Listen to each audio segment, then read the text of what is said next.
आमचं लग्न का झालं ते मी सांगते. हा का छान छान मजा येते. हा ह्याचा चुकून फोन मला लागला आणि मी फोन उचलला. हा तर हा कोणाशी तरी फोनवर म्हणजे कुठल्या तरी मुलीशी बोलतोय.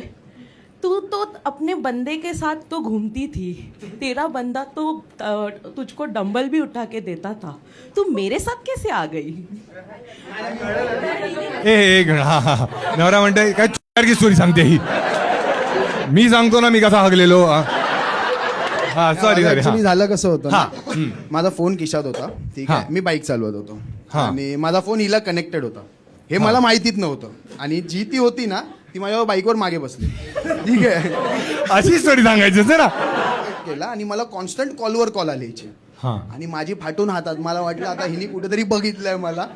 मी पहिला एकदम जोरात हॅलो आणि नंतर मग मी बोलले कुठे आहेस तू, आत्ताच्या आत्ता सांग मला. मग मग बोलतो बागे तू कुठे आहेस, कुठे आहेस बागे.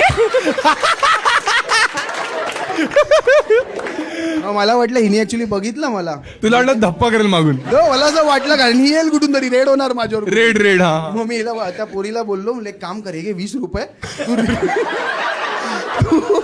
तू रिक्षाने जा इथून डायरेक्ट. मग हिच्या घरच्यांना थोडं हिनी जरा ते खूप मोठा मॅटर झाला. मग हिच्या घरच्यांनी मला एक बाउन्सर टाकला की एकतर लग्न तरी करायचं आता, नाही तर मग विषय सोडून देतो.